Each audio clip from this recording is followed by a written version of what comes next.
All right, so Matt, why did the turkey get excused from the Christmas dinner table? I don't know. It was using foul language.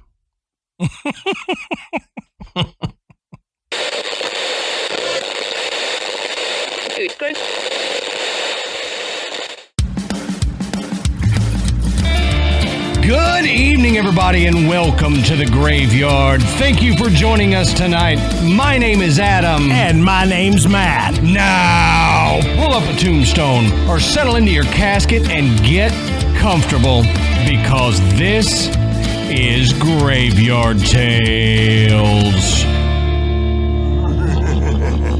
All right, everybody, here we are again. Matt, how you doing tonight, brother? Hey, I'm doing good. Other than the fact that I'm gonna share this, I have been extremely gassy today. Uh-oh. I don't know what I ate yesterday. I did have salad for dinner last night. I don't know what was in that salad, but it's kind of scary because I can't smell any of that. Oh yeah, because that was what I was left with from COVID is I can't smell poop. That's right. I remember that stuff. Yeah. So, I'm worried that I'm gassing people out and I can't tell, Yeah, that is bad when you can't tell your own aroma. That's pretty bad. I'm like, man, I may be killing some, local wildlife and I don't realize it. Well, all I can say is I can't tell. I'm going to have more editing to do this episode, I can feel. And I was thinking about that today. I was like, oh, my God. What is wrong with me? I'm going to be listening back to this editing and go, what was that? And I keep listening. Oh, that's Matt. Never mind.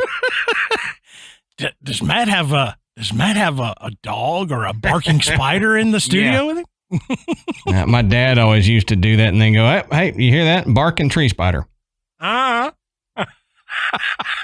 But you talking about smelling yourself, that reminded me. There was old saying that my grandpa used to tell me. He said, look, you need to bathe because as soon as you start smelling yourself, that means people have been smelling you for 2 days. That's right. And I'm like, well, that's a good point. We have to do it with the kids. Oh, yep. You stink. Mm-hmm. Go take a bath, Stinky. Yep. So, on that note, about taking baths, we want to go check out the Podbelly Network at podbelly.com. You can find different shows to listen to. I don't think any of them are about bathing, but maybe they are. Maybe they've added a new shower podcast in there that I haven't seen yet. But go check them out at podbelly.com. You can find a bunch of different shows about a bunch of different topics. We want to thank tonight's sponsors, Feals, Shudder, and HelloFresh, and we'll talk about them here in a little bit. We want to thank them for sponsoring this episode. Also, we want to say that we have received all the stories for the Christmas episode this year. Thank you so much for sending them in. We got a ton of them. So what we're going to do is your Christmas episode is going to be listener stories. And then the episode on New Year's Eve will also be some listener stories. So kind of like we did last year, we're going to split them into 2 episodes and give them to y'all that way. Yeah. Yeah. So, I mean, y'all, again, you blew us away. Yep. With the number of stories, and we appreciate it. And it's going to be great 2 listener story episodes. Mm-hmm. And so we're getting them together right now, and we will get those to you very shortly.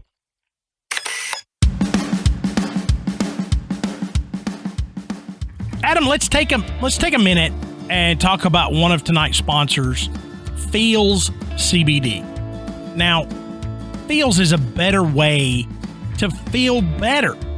Their premium CBD will keep your head clear and help you feel your best. And CBD has been proven to greatly reduce anxiety, pain, and sleeplessness. Now, I take it for all of the above, really. And to be totally honest, Feals is one of the absolute best CBD products that I have tried, hands down. Oh, yeah. You can actually feel it working, and no pun intended. But if you're new to CBD, Feals offers a free CBD hotline to help guide you through this process so that you can understand what dosage is going to be right for you. What are you going to be taking it for? Right, because it's different for everybody. That's right.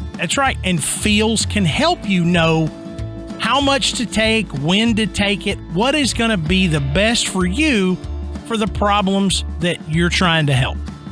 That's right. And like Matt said, CBD naturally helps reduce stress, anxiety, pain, and sleeplessness. And I take it for the anxiety, and I have chronic neck and shoulder pain. And I've noticed if I take CBD on a regular basis, then it really lowers and almost gets rid of the neck pain and shoulder pain. So it's well worth it, and it keeps you off of other pain relievers and stuff like that, which is fantastic to me. All you do is you place a few drops of Feals under your tongue, and you feel the difference within minutes. The thing to remember about CBD is that finding your right dose is important. And like we said, everyone's dose is different. And like Matt was mentioning, they offer a free CBD hotline to guide your personal experience so you find that correct dose. The Feals customer service team is dedicated to making sure you get the best use of your CBD. Now, joining the Feals monthly membership makes your self-care easy. You'll save money on every order, and you can pause or cancel at any time, which is important. If you don't have the money that month, you don't have to worry about it. You can pause it and pick it up the next month. So start feeling better with Feals. Become a member today by going to feals.com/grave. That's FEALS.com/GRAVE, and you'll get 50% off your first order with free shipping. Yeah, that's Feals, FEALS.com/grave, GRAVE, to become a member and get 50% taken off your first order with free shipping. Feals.com/grave.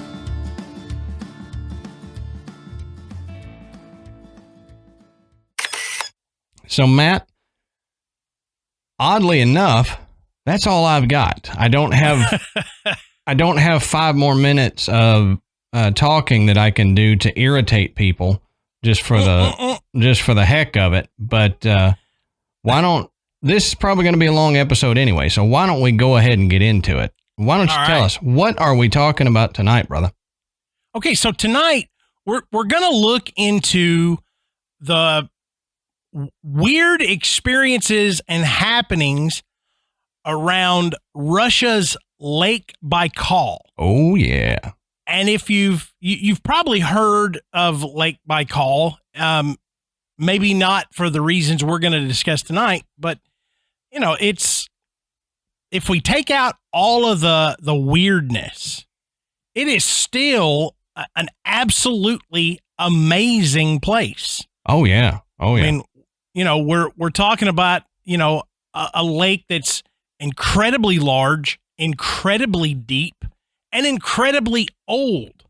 Mm-hmm. So if something bizarre was going to happen in a lake on Earth, this is the prime spot. Oh yeah, I assure exactly. you. So Adam's going to go into a little bit of the geography and the uniqueness of Lake Baikal, and then we're going to discuss some of the bizarre stories that have come from around there. That's right. As we always say, go check our sources. You can find the different places that we have found this information, and I know I got some of mine from an interesting source that I didn't think would have anything about it, and I'll hit on that when I get there. But go down to the bottom of our show notes, and you can find the links and all that to our information. Now, like Matt was saying, Lake Baikal is the world's largest, oldest, and deepest lake. It's located in south-central Russia, near the Mongolian border, and the largest nearby city is Irkutsk. And I'm going to apologize up front to any of our listeners in Russia or anywhere around there or that speak Russian. I don't, and that I'm doing my best. Let's say this. Russian may be the hardest one we've tried, other than maybe like, Chinese or something. It pronouncing the English translated names of these places is tough. Yeah, I still think I'm better at Mandarin, trying to pronounce Mandarin, than I am Russian. They're not all like Moscow. Right. It's like that's the easiest one to say out of all of them. No kidding. And as I've said before, my stupid Southern tongue that some people would say sounds too big for my mouth doesn't do too well with this. So I will do my best, and forgive me. Gently tell me how bad I pronounced it, but don't be too mean. Now, Lake Baikal has historically played a large role in the Russian imagination. This says it represents the unspoiled beauty of Russia and is sometimes referred to as the Sacred Sea. And Lake Baikal plays a central part in many local creation myths and appears throughout Russian folklore, according to Baikal Nature. So it's very famous in the area, and it has been for a long time because of the age of it. But it has a bunch of folklore tales about it, and everybody around that area has some story about Lake Baikal, whether it be a personal story or whether it be, my granddad's grandmother, what had something happen here, or they live there or something. It plays a vital role in the culture. And Lake Baikal attracts more than 500,000 tourists a year, according to Siberian Times. So for a lake in Russia up there near Mongolia to bring in that many tourists is wild to me, because that's a long way away from a lot of us. Does anybody else that's not from Russia have this idea that Siberia is just this huge frozen barren wasteland? I think a lot of people do, yeah. That's always what is in my head when I hear Siberia. So when I hear something about people living there, I'm like, people live there? And I know that it's not necessarily that way. I'd imagine a lot of it is that way. Yeah. But yeah, when you say the Siberian Times, I'm like, it's funny to me, because I'm like, there's a newspaper there. Yeah. Well, when we get into there's plenty of people there. Oh, sure, yeah. Well, when we get into talking about the animals toward the end of my notes that live there, that was one of the things that fascinated me, was the number of animals that live in that area, despite all of us thinking it's frozen tundra. Right. Now, this comes from encyclopedias, mostly Encyclopedia Britannica, but some others, and it says, it is the oldest existing freshwater lake on Earth. It's 20 million to 25 million years old.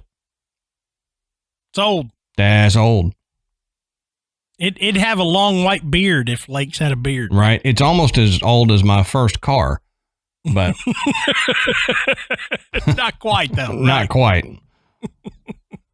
Now, it says, as well as the deepest continental body of water, having a maximum depth of 5,315 feet or 1,620 meters, its area is some 12,200 square miles, with a length of 395 miles and an average width of 30 miles.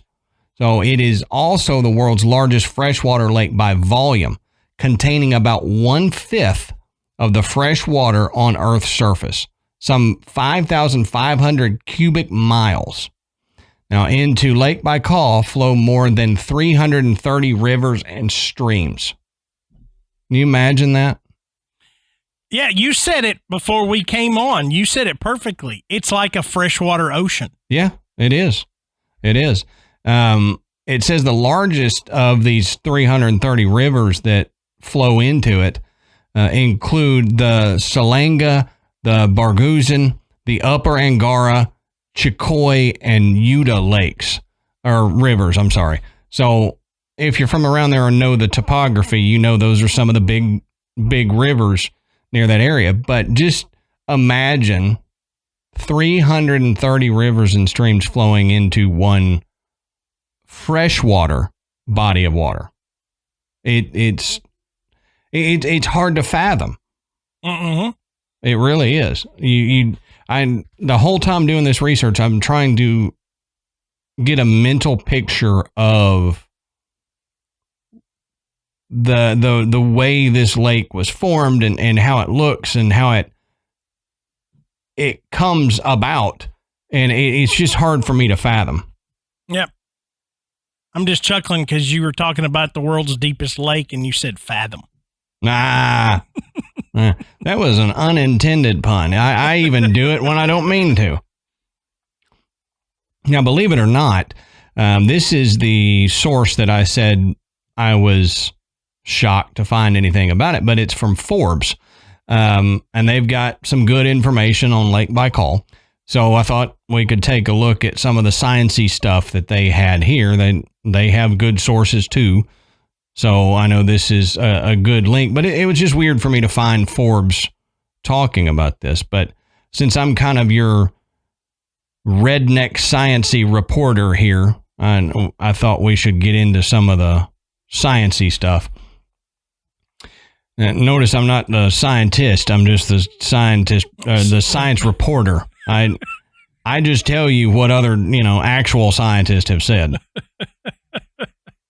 Adam Nye. Yeah, there you go. Yeah. Adam Nye, the sciencey guy. There you sciencey. I like that. Not actual scientist. He's sciencey. He repeats crap all the time. So yeah. Now, this says that freshwater lakes make up just 0.007% of the total amount of water on Earth, but they make up the overwhelming majority of liquid freshwater on our surface. Most of Earth's lakes are relatively young, less than 18,000 years old, and formed during the end of the last ice age. Only 20 lakes worldwide are ancient, but more than... by ancient, they mean more than 1 million years old. But Lake Baikal is not only Earth's oldest lake at 25 to 30 million years old, so they're adding about 5 million years on to what the encyclopedia said. So give or take 5 million years. I mean, not a big deal. Look, once you get past 1 million years old, does it really matter? That's a good point. I mean, if I make it to 1 million years old, I'm not going to care if I'm 1 or 2 million. It doesn't matter. Yeah, that's right. Now, the ancient lakes found on Earth are few in number, but all have something in common. They're all found in active rift zones as a consequence of plate tectonics. And we talked about some plate tectonics on the Ozark Howler episode talking about mountain formation. So this is another cool thing that plate tectonics do. This is wherever two of the plates of Earth's crust move apart from one another, such as at a divergent plate boundary or a rift valley around that area can begin to form. So mountains are on one side where the plates hit each other and push up. A rift valley, where some of these old lakes are, is where that plate is pulling away and creating like a chasm. A big gap that fills with water. Right. This says that over time, the forces of erosion will deepen the rift valley, creating an enormous and deep pit. What begins as a chasm with two steep, nearly parallel sides eventually widens, filling with sediment from the rift walls or, if the conditions are right, fresh water. Of all the ancient lakes over 1 million years old found on Earth, an enormous 75% of them are formed by this very process, with the exceptions resulting from events like meteor impacts or a volcanic feature. So, yeah, If it's not a rift valley, then it's something big hitting the earth and blowing a big hole in it. Now, this says if you were to take all of the fresh surface water in the world and add it up, you'd wind up with enough to fill a cube approximately 22 miles on each side. This includes all lakes, rivers, streams, swamps, marshes, living creatures, and even the water in Earth's atmosphere. Now, Lake Baikal, which holds more fresh water than any other lake on Earth, is responsible for a whopping 22% of it. Over 23,000 cubic kilometers, or 5,600 cubic miles worth. It contains double the amount of water found in Lake Superior, 5 times the amount found in Lake Michigan, and more than all of the North American Great Lakes combined. That's unbelievable. Mm-hmm. Yep. We talked about stuff around the Great Lakes, we talked about how these lakes were so huge, they had weather systems, stuff like the ocean. But that doesn't, that pales in comparison to the amount of water at Lake Baikal. Now, granted, it has a big surface area, but it's also very, very, very, very deep. And we'll touch on that. So a lot of the water isn't spread out wide like it would be in some of the Great Lakes. Yeah. But it's deep. It's insane. So this says that the bottom of the lake is more than a full kilometer below sea level. But the rift valley that created it goes far deeper. According to research at the University of Alaska Fairbanks, there are approximately an additional 7,000 meters or 23,000 feet of sediment that have fallen into the rift valley over time, placing the rift floor an incredible 8 to 11 kilometers or 5 to 7 miles beneath the surface. Man, that's crazy. 5 to 7 miles into the earth. So granted, so essentially, it was so deep that just over time, the sand and dirt and rock has just filled it in enough that the physical bottom that you would see is a lot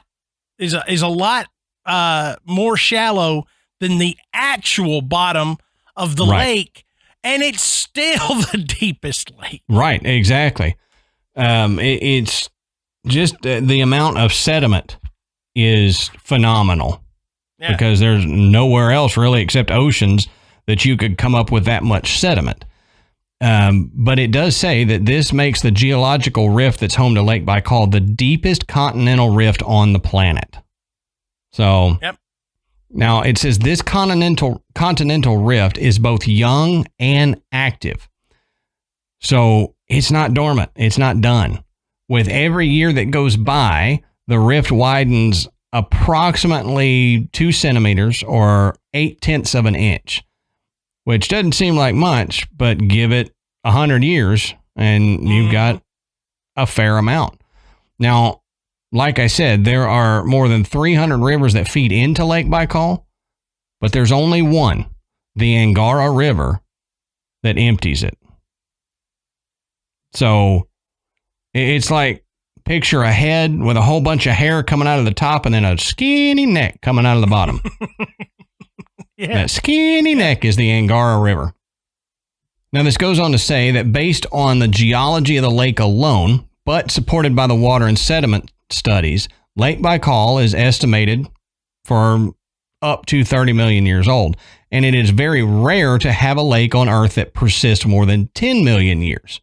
Only 5 are even candidates for that title, and the evidence for Lake Baikal's old age is overwhelming. So Kazakhstan's Lake Zaysun is the only lake that might be older, as substantial evidence dates it to the Lake Cretaceous more than 65 million years ago. However, its exact age remains pretty controversial. So Lake Baikal is the oldest lake without large uncertainties in its age. Which, that's crazy too. If that other lake is anywhere near the Cretaceous period, you know how much change the Earth has gone through since then, and it to still be there. I mean, even the 20 to 30 million years that Lake Baikal is old, the amount of change that the topography of the Earth has gone through, and for it to still be a viable freshwater lake. Yeah, I mean it's shocking that anything that old is still in existence. You know, even if we're talking about a natural natural wonder like Lake Baikal. Right. But you know, when you start looking back, you know, things like this always make me think about the theory of Pangea, you know, that everything was just one big giant landmass and then it broke away. Mm-hmm. And this is how this stuff happened. You know, these tectonic plates, you know, broke apart and started drifting. And, you know, that's how the Earth as we know it today, you know, gained its appearance. I was watching a video of how the lake formed, and they were showing maps, and they had color coded with the, you know, where the rift was and everything, right. and had a diagram of how much it had grown over the last, like, you know, 1,000 years or something. And Piper, 9 years old, grabs it and goes, "Oh, Dad, I know all about this." And she pauses the video and starts telling me about, so right here along here, this is this tectonic plate, and then this is this one, and then they're moving apart like this. And I was like, "That's cool." I was like, "I am picking you up from math tutoring."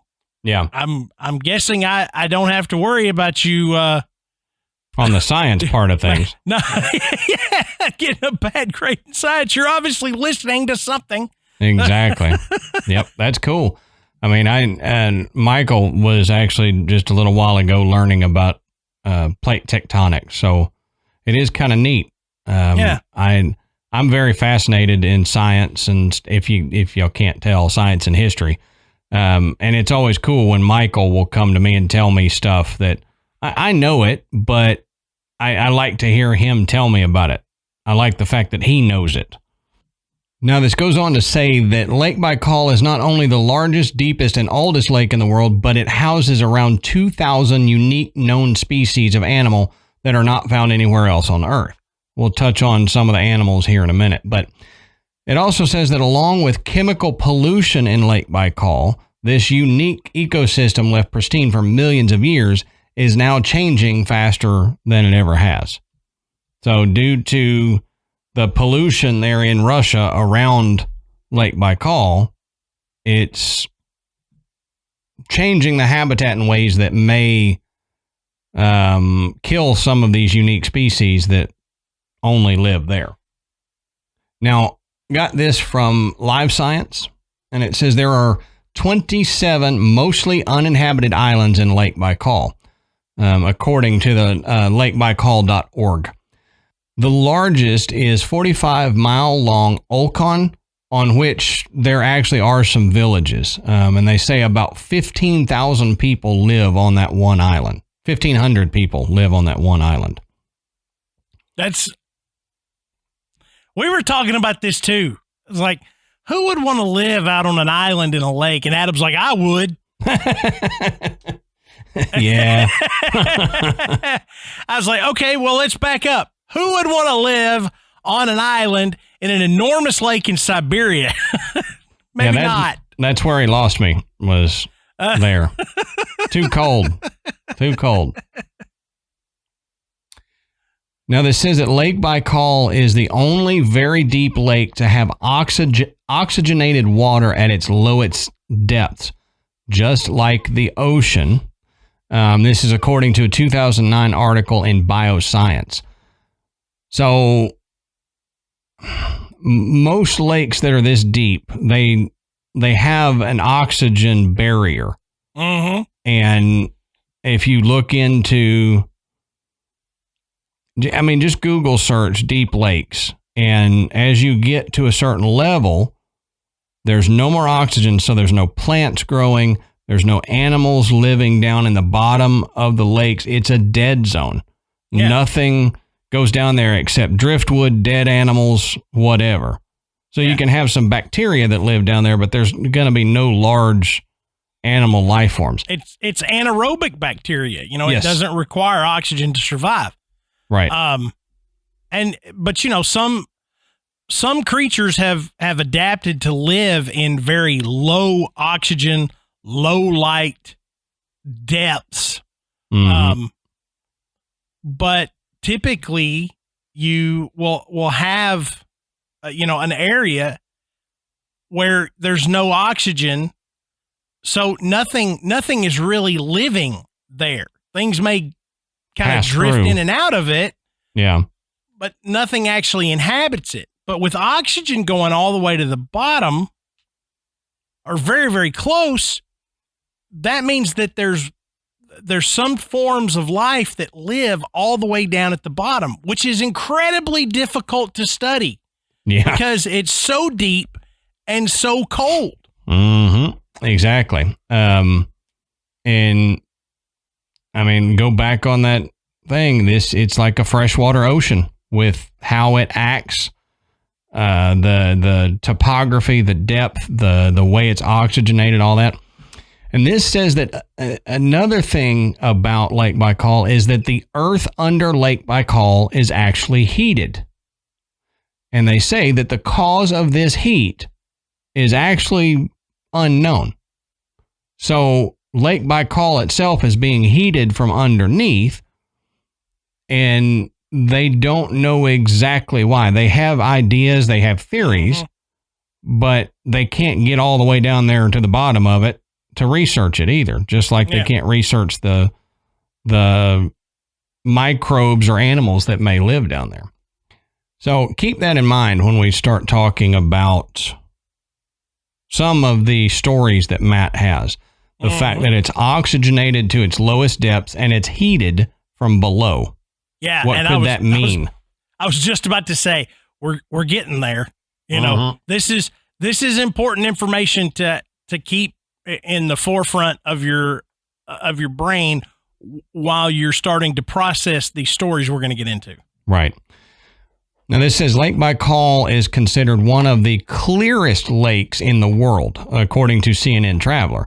During the summer, when the lake is full of melted ice from the Siberian mountains, it is sometimes possible to see more than 130 feet or 39 meters down. Yeah. That's wild. That's a long way to be able to see. It says the stunning clarity is the result of the melted ice's purity and plankton that eat floating debris and a lack of mineral salts in the lake. Yeah. So anything floating in there, the plankton's taken care of to keep it pristine. It doesn't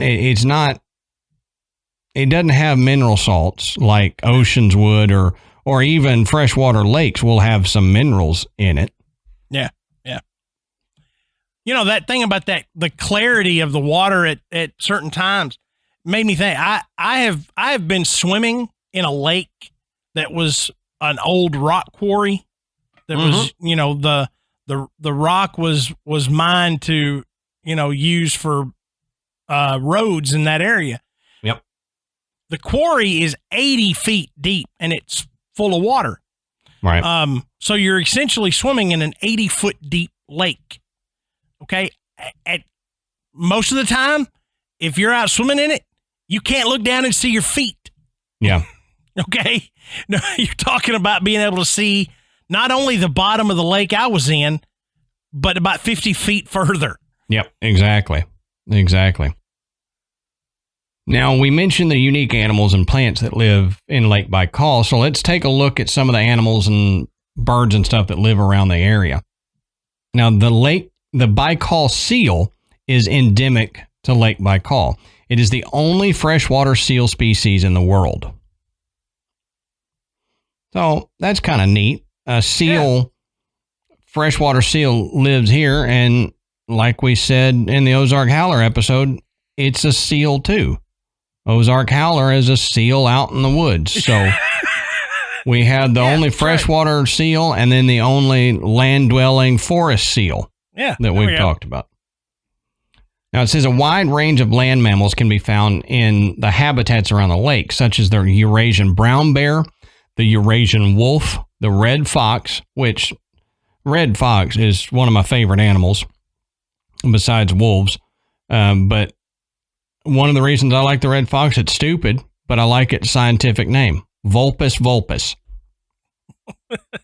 It's easy to remember. It's the same thing. That's right. Also, the sable, the stolt, the elk, the Altai wapiti, which is a subspecies of elk, reindeer, the Siberian roe deer, Siberian musk deer, wild boar, red squirrel, Siberian chipmunk, marmots, lemmings, and mountain hares all live here.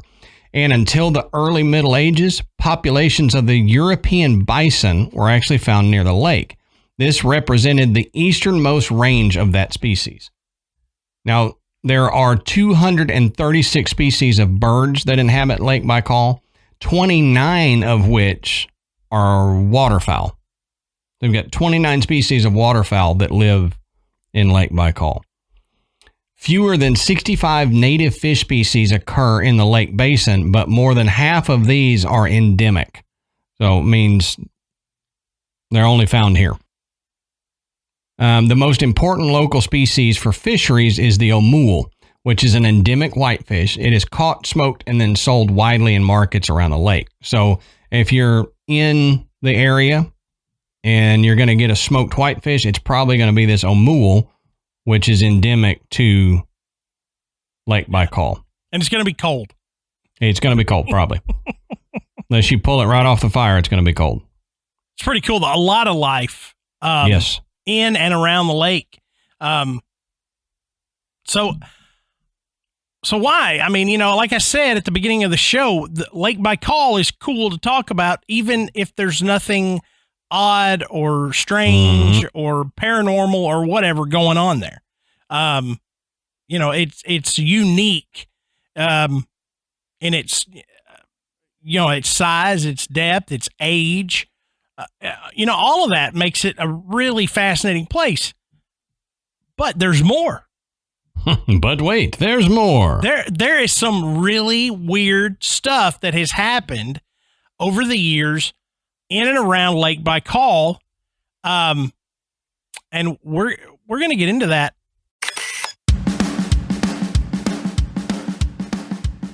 All right, Matt. So let's take a second and talk about one of Graveyard Tales' longtime sponsors, Shudder. Now, AMC Shudder is the best streaming service for horror, thriller, and supernatural films and series. So, of course, they're closing out the year with a stocking full of holiday horrors. From your favorites like Black Christmas and Better Watch Out to new exclusives like the Advent Calendar.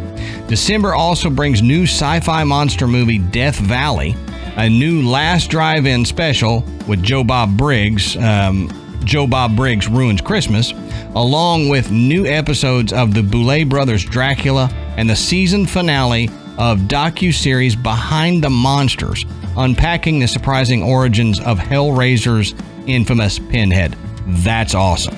And I love the Hellraiser movie, so that's awesome that they've got that. Other notable titles that they have, like we mentioned, was the Boulet Brothers Dracula, which is new every Tuesday through December 21st. Behind the Monsters, Death Valley, the Advent Calendar, House of Wax, both 1953 and 2005. So that's pretty cool. Great White and Prisoners of the Ghostland.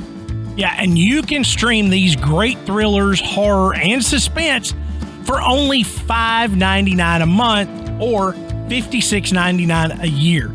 Shudder has the largest, fastest-growing, curated selection of thrilling and dangerous entertainment, making it truly the Netflix of horror.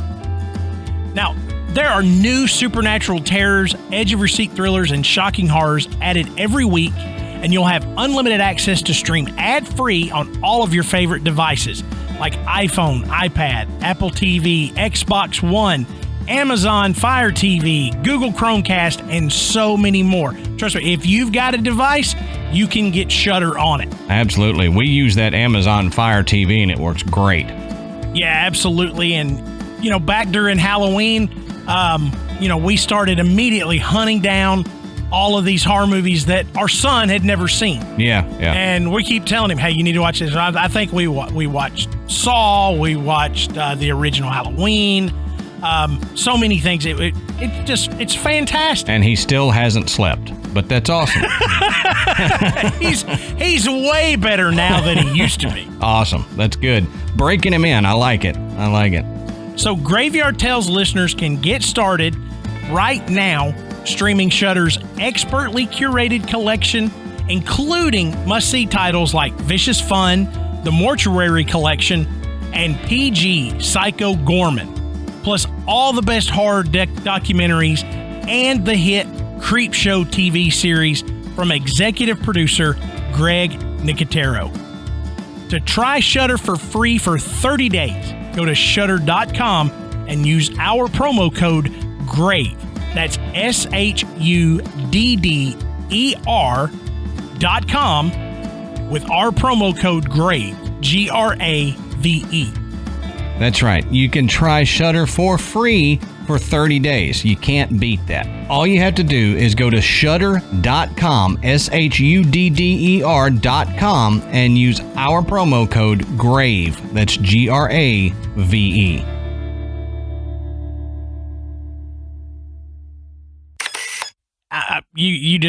We're just there's no other way to do it. We're just gonna have to jump into this. I can't even come up with a lead in that's gonna do this justice. Okay, so let's start with the main meat.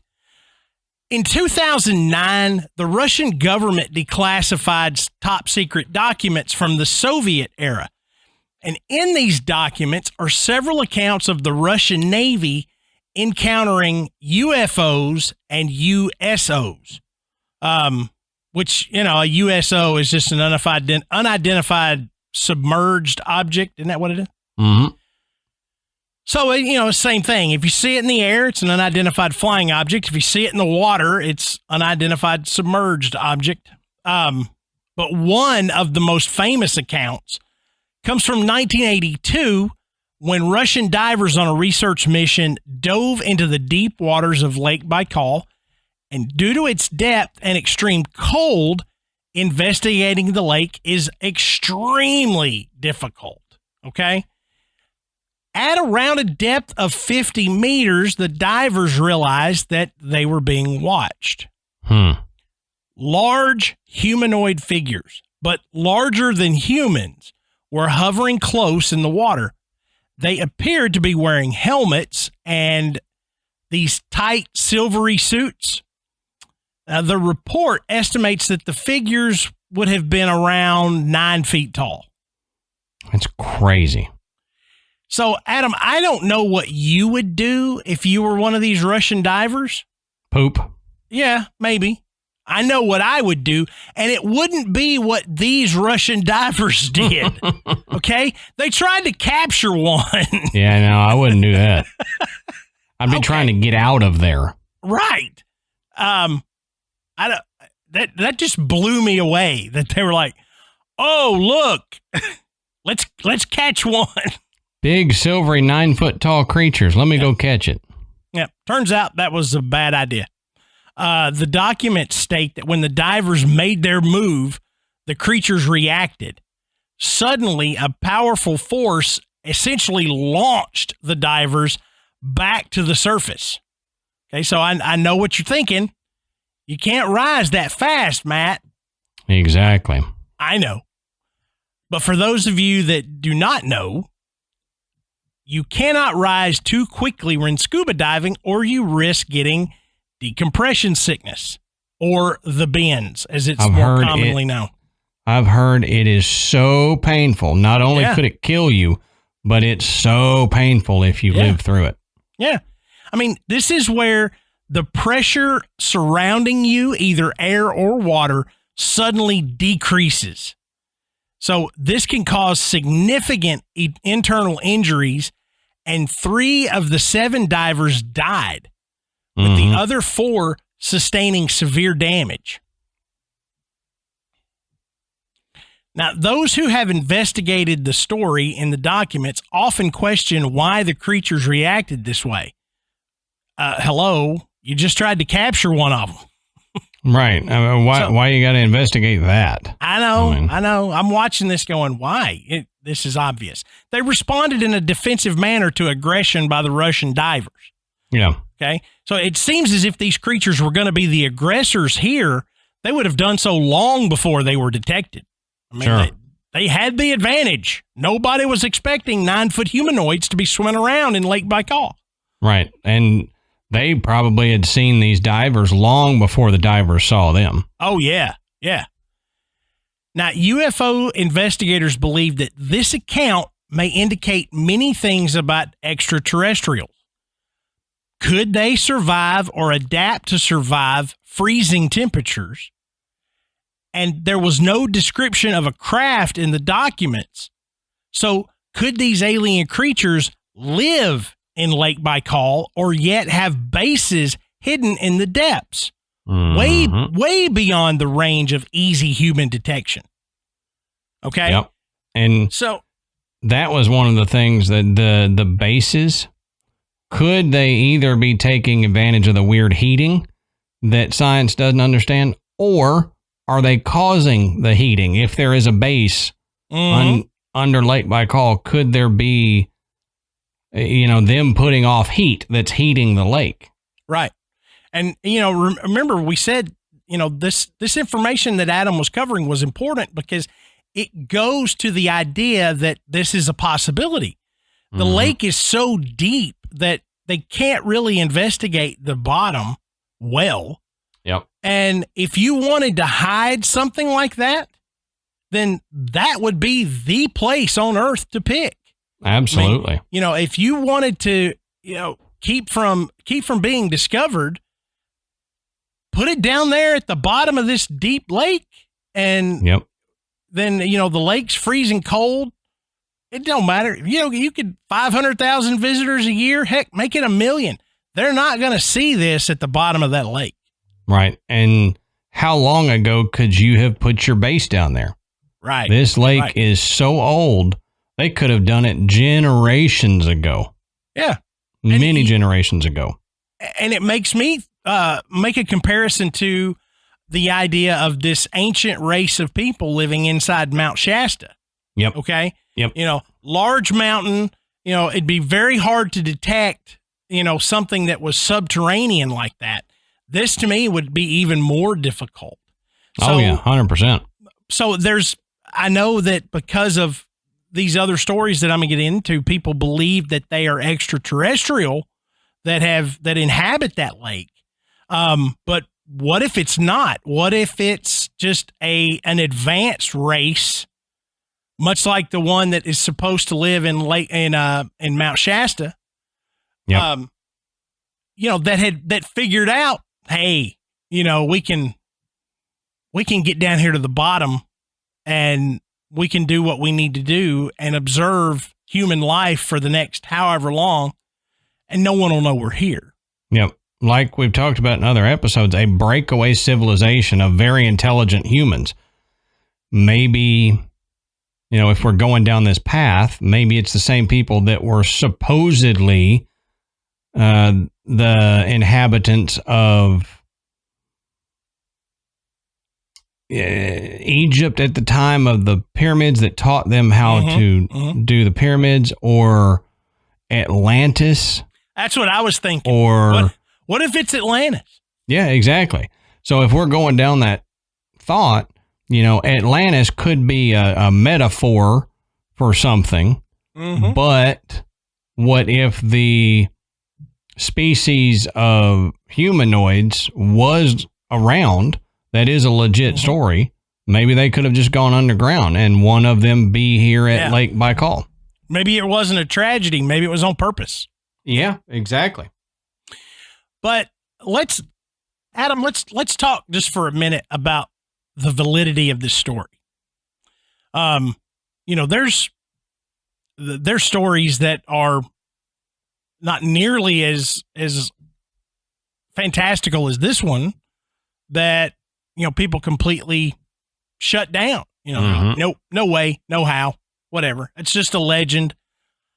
I mean, we didn't even know this story until 2009 when these documents were declassified. Right. Now, could somebody have said, hey, we're going to release this like it was declassified and, we're going to get some tourists and stuff up here at this lake in Siberia? Sure, but that doesn't seem like a reasonable thing. I don't know. It just could doesn't happen, seem like, but it could. But the Russian government tourism doesn't seem to be at the top of the Russian government's list. Not from what I understand. No.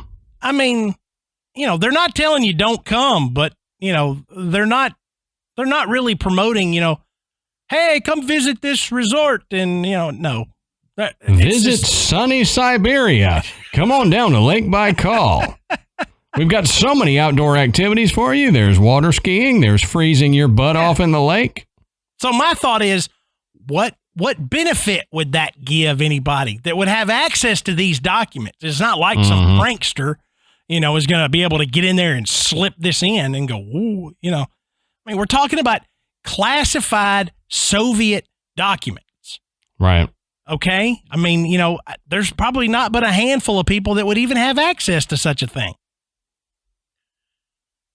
So to me, it gives a lot of credibility to this story. Now, how it happened, what had happened, we don't know, but I think at least with these documents, it shows that something significant happened that took the lives of 3 out of 7 divers and significantly injured the other 4.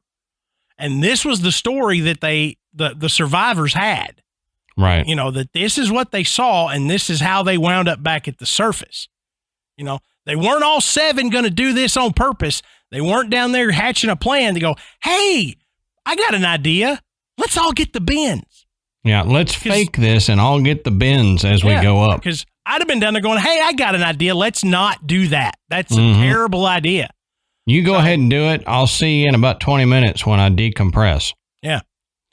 Now, didn't you say, or maybe I'm just remembering from another source, some of them were actually not just up to the water surface, but they were shot out of the water surface? In some accounts, a couple of them. In some accounts, yeah. I mean, it wasn't like, oh, hey, they're coming up. Whoa, they're coming up kind of fast. I mean, that's why I said they were essentially launched by this powerful force that just, shot them up. They were only at a depth of 50 meters. So, I mean, it wasn't like they were, just way, way down, where it would have taken them that long to get up. I mean, at 50 meters, they blast off, But, who knows? It just seems like the story that people latch onto about Lake Baikal, it's got some teeth. Right. I mean, it really does. But why? Why? What would have been going on here that would have led to an experience like this for these divers? Well, it turns out right after that event in 1982, a lot of UFO sightings occurred in and around the region of Lake Baikal. So just 5 years after the divers went down, on April 17th, 1987, Valery Rudensov, a local resident of the nearby Shida village, had this experience. He says, there were 13 of us. It was about 12:20 a.m. One of our guys went out into the yard, and a few seconds later, runs and calls all of us out. He stood in the center of the yard and pointed his finger at the sky. Diagonally from his gesture, 150 meters above us, hung a huge flying saucer. From the center of the plate went a phosphorescent purple ray, and at the edges of the plate were yellow portholes, almost like in our rural houses. The diameter of the plate was 70 meters. We saw it so clearly and for such a long time, someone even suggested that they throw a stone at it. See if we can hit this thing. Yeah, it's just sitting there. See if it'll move. It's like when you're trying to figure out if a spider's dead or not. You're blowing on it. Right. Oh, it's not dead. throwing stuff at street signs is what it reminds me of. It's a big street sign. Let's just throw stuff, shoot a 12 gauge at it. Yeah. Rudensoft goes on and says the weather was amazingly quiet. No sound was heard from the hanging saucer, although behind us was the village of Kerma. There was a noise of a dog barking and the mooing of cows because, they were just shocked. So, I think what he's saying is that they could hear other sounds around them. So that's how they could tell that this thing in the sky wasn't making any sound. Yeah. It's not like what we've seen in other paranormal encounters where all sound is blocked out. Right. Where you just hear nothing. They actually still hear stuff from the surrounding area, but absolutely nothing from the craft, which you would think if you're comparing it to our technology, you had to have something moving to create lift. Mm-hmm. So you would hear the rotors going or a jet engine or something. Mm-hmm. Yeah. Certainly if it was man-made, you would expect to hear or see all of that. But he says it was a full moon and the visibility was so clear that none of us could doubt the reality of what we saw. And then the plate slid smoothly away, sailed along the shore of the bay, and further slipped into the hills of Olkan. He said, neither before nor after have I ever met such a thing. Now, this is, of course, this is translated from Russian. So, yeah. He said, but since that time, he said, it's been kind of a sacrilege to me not to believe in UFOs. He says, my friend Alexander, who's a UFO hunter, and his colleagues who lived there for 20 years often see UFOs, and all is fine. He is still alive. I said, so if to speak about glowing balls or, quote, cigars, we constantly see these on the shores of Lake Baikal. They exist.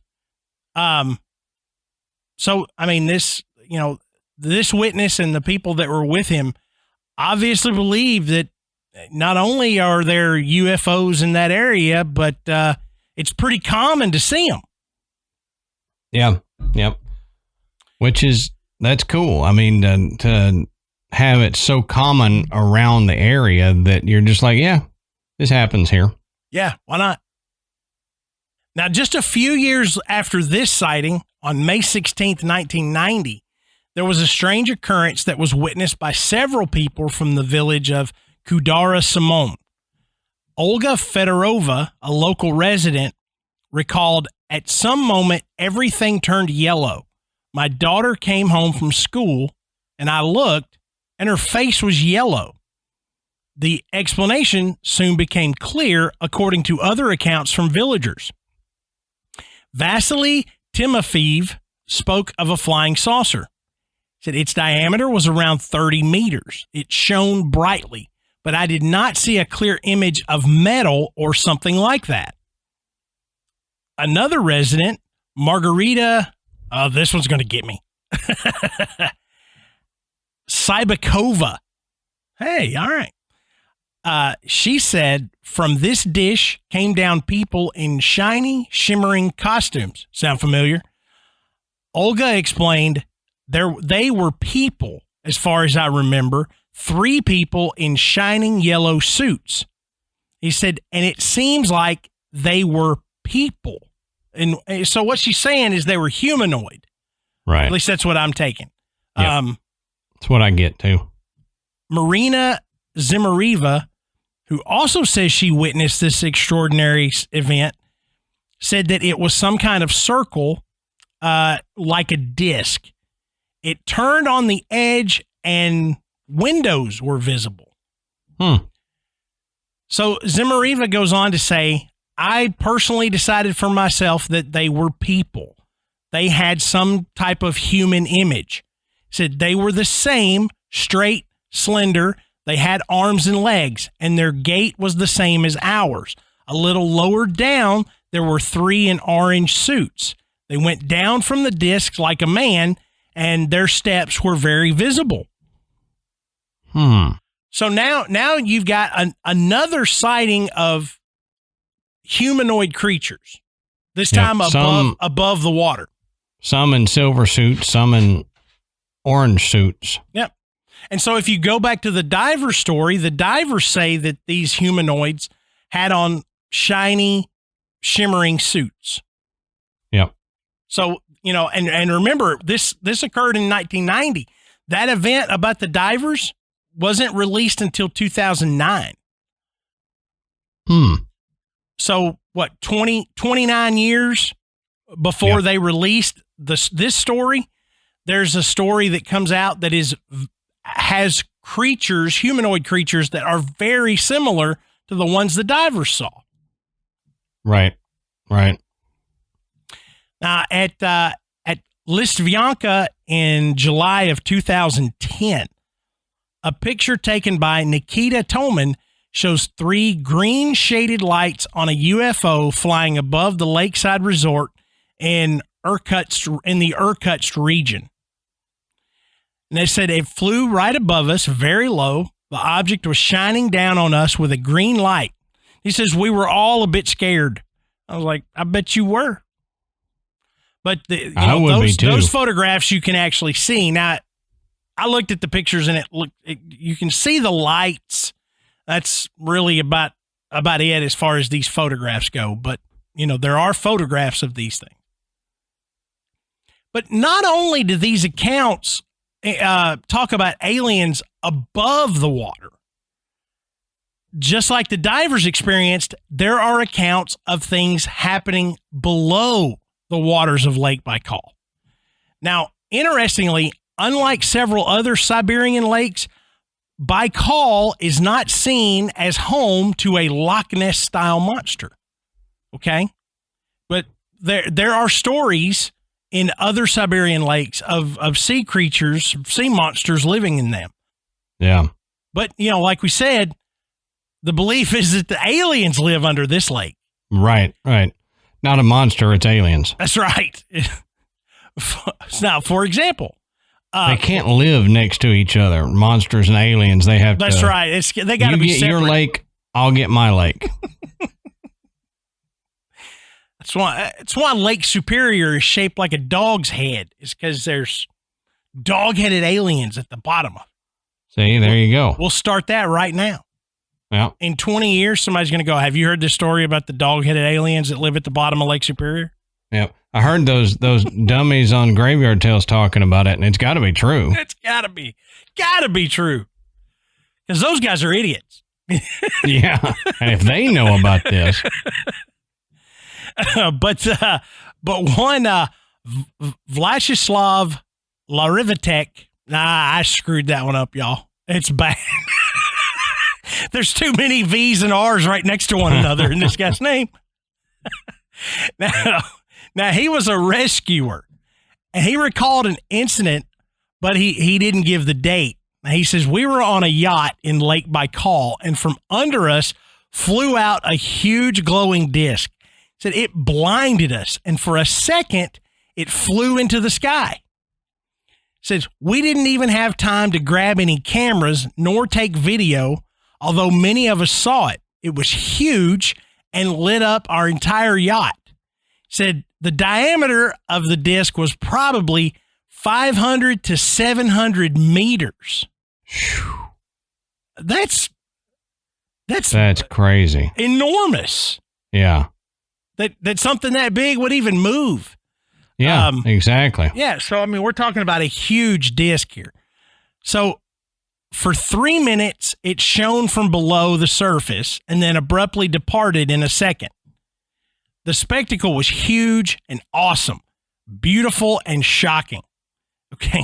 Now, I go back to this. We didn't even have time to grab cameras or video. It was down there for 3 minutes. Yeah, right. I guess you were just so shocked that the first thing into your head isn't go grab a camera. I mean, I guess I would be thinking, are we about to die? Are we about to be lifted off? Is this thing going to blow us out of the water? So maybe you wouldn't automatically go grab a camera. Yeah, I can understand that. I mean, I think for a while you would be so awestruck by it that you couldn't. But I would think after a couple minutes of it just sitting there. Yeah. Somebody goes, get a picture of this thing. Somebody would have grabbed a photo of it or something. Yeah. Let's see. Oleg Chichulin was also on a boat training students near Cape Svatoy Nas, and they saw some strange objects in the water. It says there was a ball that glowed, and then this ball started to fade, and blush. It said it turned into a red ball, and then the red ball for a while just laid on top of the water, and then it began to sink. And all this gradually went under the water, and then it became dark. Huh. So the I didn't include all of them, but the glowing ball accounts are very common above and below the surface of the water. And usually you're seeing the green balls, red balls that turn green balls that turn red. Great balls of fire. Yeah, it's like it's Christmas Island out there. Yep. But they're all different sizes. Like I said, up in the air, way down below the surface, illuminating the water underneath, boats and things like that. And there's old stories of people that their families have lived there for generations that they say their ancestors saw it too. Yeah. Yeah. Balls of light coming out of the lake. Yeah. In 1977, so we're going back further. When Leonid Brezhnev ruled the Kremlin, 2 researchers named V. Alexandrov and G. Silverstov were in a submersible device at a depth of 1,200 meters in the lake. The researchers turned off their spotlights to explore the depth of penetration of sunlight into the water. Suddenly, the scientists were bathed in light from an unusual glow. Alexandrov recalled, it was like if our device was lit from above and the side by 2 strong spotlights. Only a minute later, the unknown floodlights went out, and we found ourselves in total darkness. That's wild. Okay, so you've got 2 government researchers in a submersible down there doing legit research to find out how deep can sunlight penetrate this enormous lake.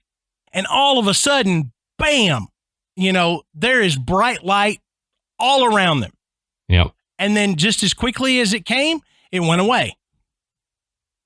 That would freak you out. Yeah. Can you imagine? And then it leaves you in total darkness. Now, you ever been walking in the dark and your eyes are adjusted, and then all of a sudden there's a bright light that hits you, and then it goes off, and now it's like it's completely pitch black. Yep, you're blinded for several seconds. How terrifying would that be? Because you're that far underwater, and all of a sudden it's completely pitch black. Well, that's what I was going to say. Is what would be scarier, the lights hitting you or the lights then going off? Right. Like what's the scarier part? Right. Because then you get to worry about what caused the light. Where is it? And if I can't see it, where is that thing that I don't know that it is? Exactly. So those are just some of the alien accounts from around Lake Baikal. And these are some of the best ones because they're eyewitness accounts with, they're documented. You've got the witnesses' names, and there's tons more. Okay. But you get the point. they all follow a similar theme. You know, We're seeing balls of light, we're seeing flying discs, we're seeing strange lights under the water. And then you take all of that with the story from the divers, and it makes you think, well, heck, maybe there is some type of alien colony at the bottom of Lake Baikal. Yeah. That's what I was going to say is, Matt, what do you think is going on here? Oh, man. I'm not sure. I really look, the part of me that wanted to start this podcast wants to believe that there is some type of civilization that is so far advanced that they have managed to live at the bottom of this lake and avoid human detection, or at least enough detection to fully identify what it is. Yeah. Could they be from another planet? I suppose. I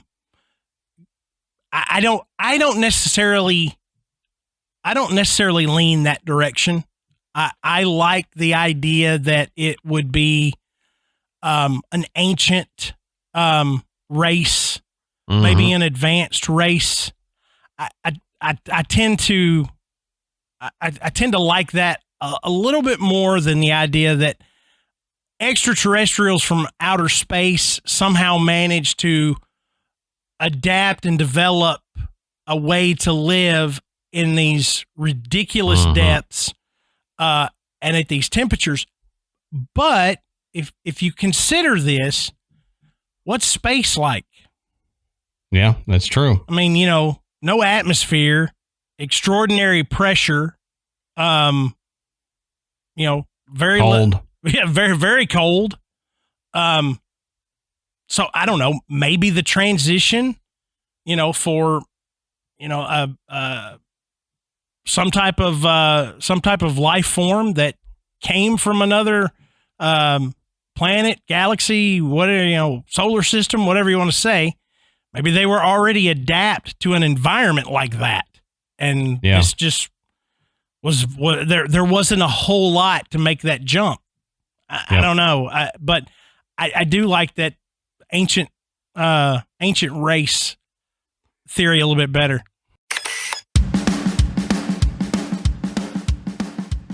All right, let's take a break and talk about one of our longtime sponsors, HelloFresh. Now, HelloFresh is a meal delivery service where you get fresh, pre-portioned ingredients and seasonal recipes delivered right to your doorstep. You can skip trips to the grocery store and count on HelloFresh to make home cooking easy, fun, and affordable. And that's why it's America's #1 meal kit. Now, the holidays can be hectic. I know things get crazy here. It's already started. Oh, yeah, dude. Things are going bananas already. But HelloFresh helps keep things simple with recipes that cut back on meal prep and cleanup so that you can spend less time in the kitchen and more quality time with friends and family. Now, HelloFresh offers 50 menu and market items to choose from every week, including vegetarian, calorie smart, and gourmet options, providing plenty of variety. That's right. And ingredients travel from farm to your door within a week. So you get the convenience without skimping on the quality. Plus, you can skip trips to the grocery store and avoid the long holiday lines, which is phenomenal because I hate going to the grocery store. And I'd tell you, man, we were a little bit late going to the grocery store for Thanksgiving stuff.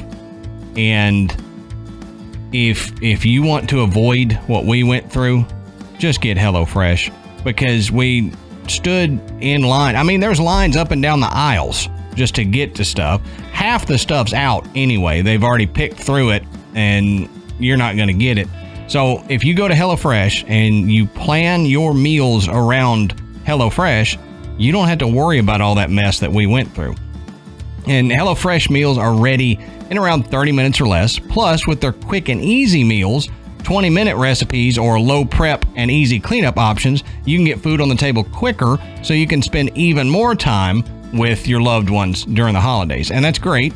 We love it because we can get Michael in there helping cook, and he enjoys doing it. I mean, you say what you will, but everybody enjoys a meal that they have a hand in prepping more. You know, I did this, I helped with this, so it just tastes a little bit better. Yeah.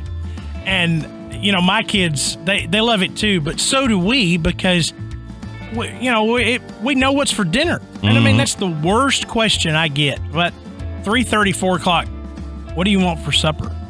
Oh, yeah. This HelloFresh gives you not only an easy option, it gives you variety. It gives you recipes that you probably wouldn't just immediately decide, hey, we're going to make this tonight. Right. You don't get stuck with the same hamburger meat thrown over rice that you get all the time. Yeah, that's right. I don't immediately think about making chicken sausage and sweet potato soup. Nope. But man, does that sound good. Yes, it does. I wish that's what I'd had tonight. No kidding. And don't forget about desserts, because you can satisfy your sweet tooth with seasonal limited time goodies like ginger spiced cake truffles and cherry cheesecake swirl bars. Oh, I love cheesecake. Oh my goodness. Yeah. That's great. And one other thing you were saying you didn't think about, they have a balsamic and fig beef tenderloin that is phenomenal, and I love figs. Yeah, so do I. That's the only way I can get Michael to eat a fig, is this way. He won't touch a fig, but I love them. So that was a great recipe. So if Adam and I have made your mouth water, go to HelloFresh.com/graveyard14 and use our promo code graveyard14. That's GRAVEYARD14 to get up to 14 free meals and 3 free gifts. That's incredible. So all you got to do, go to HelloFresh.com/graveyard14, GRAVEYARD14, and use our promo code graveyard14, and you can get up to 14 free meals and those 3 free gifts. Let me know what you get.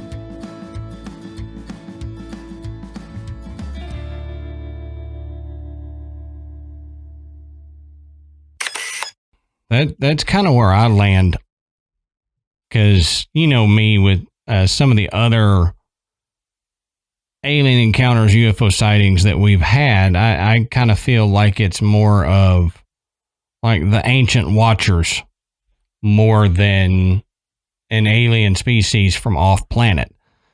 But I think if we're going to look at it paranormally, then I think there's a lot of evidence to the fact that there could be some unknown humanoid species living down there with a base, and it's causing some of the weird geologic features like the abnormal heating and the balls of light being seen that go in and out, and the people in the silvery suits, maybe those are dive suits for this species. Who knows? But then the other side of me, the more, I get the less woo-woo side of me, the more practical side says, well, what if there is an unknown geologic process? Because we feel like we know everything about the earth, or that we know enough that we can say, no, this doesn't happen. No, that's the way to, but we don't. That's hubris to think that we do. So what if there is some unknown geological process that's happening that's causing this heating, that is causing clarity of the water and has caused this lake to stay around for millions of years, that actually creates some magnetic discharge like we've had with other Earthlight experiences that causes balls of light maybe to come in and out of the water that these ancient peoples have been seeing up until recently. And maybe there's enough of a magnetic field there to mess with what people see and experience, but it doesn't explain divers getting rocketed out of the water. Right. After seeing these humanoid-esque creatures. So I don't know. I'm on the fence about it, but there is definitely something strange about Lake Baikal. Yeah. Even without the diver story, even if you take that out of the equation, one thing you have to consider is I would imagine a large part of the population around Lake Baikal. I mean, look, I'm 47 years old. I remember the Soviet Union. Yep. I mean, I know there are people that live around this area that are my age, maybe even a little younger, and definitely older that remember it well. And the whole idea of sharing an experience like this was not taken lightly. No. I mean, you know, the government of the Soviet Union, these were things you didn't speak about. Right. Okay. I mean, people were put in prison for telling stories like this. So they don't. If they thought it could hurt the country's image. Exactly. To the rest of the world, then you were in deep doo-doo. Yeah. And so, like I said, those things weren't taken lightly. And there's, I would imagine a lot of folks that have stories that they experienced either from their childhood or their younger adult life that they didn't speak of until after the Soviet Union had fallen. So old habits die hard. Yep. I would imagine there's even more stories that aren't told because of that. You know, somebody's grandfather, you know, lived under the Soviet regime for 50 years. You know, he knew what could happen to him if he started talking about flying saucers. So he didn't say anything. And then there's some, I would imagine, that held on to these stories for so long that they're sharing them, you know, in the modern era. And, you know, that's where a lot of these eyewitness accounts are coming from, or from people when, you know, they couldn't talk about it then. And I bet there's a lot of them, too, that get swept aside by younger generations that are going, oh, Grandma, you're crazy. You've gotten into the illegal moonshine again, or, you know, something like that. And they just don't believe them because it was such a different time. Yeah. And they're like, you didn't see what you thought you saw. But, you know, I know it sounds like I'm kind of rambling, but my point is it takes away, at least in my eyes, the idea that this could be a hoax. Mm-hmm. Oh, yeah, 100%. You grew up in an environment where formulating a story like this was absolutely unheard of. When it happened, you wouldn't even talk about it. Why the heck would you make it up? Right. So sharing a story like this, I don't believe it's a hoax or anyone looking for attention. Mm-hmm. I agree with you. Yeah. I don't think that area, especially back then, would allow a hoax like this to get out. Right. Nowadays, maybe, but you know, you have to then look, are all these stories of recent origin? And not all of them are, because they're coming from people indigenous to the island. They're in the lake talking about the lights coming in and out. Yeah. And I don't know. I'm with you. I don't think it's all a big hoax or series of hoaxes. Yeah.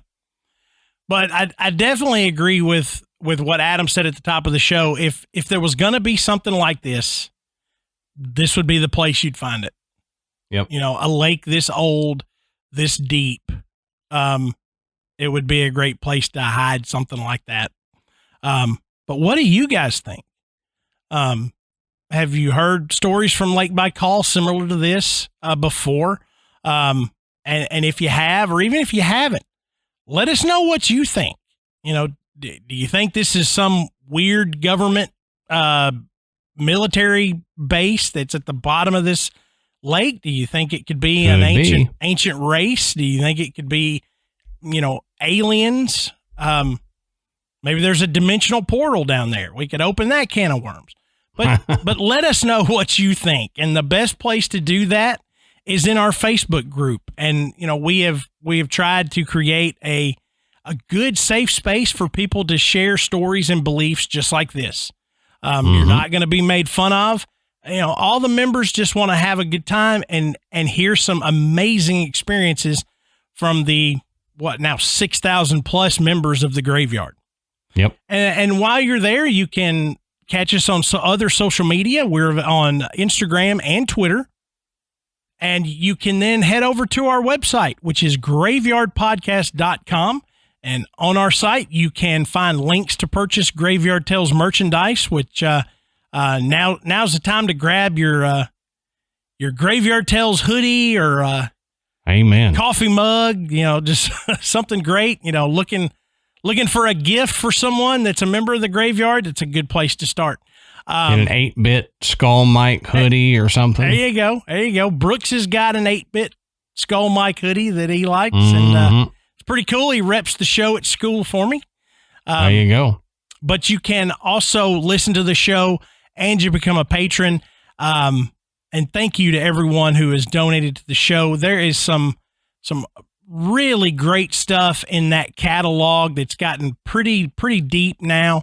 So again, if you've been thinking about it and you haven't pulled the trigger, go ahead. I think you'll really enjoy some of the bonus stuff that you get with a Patreon membership.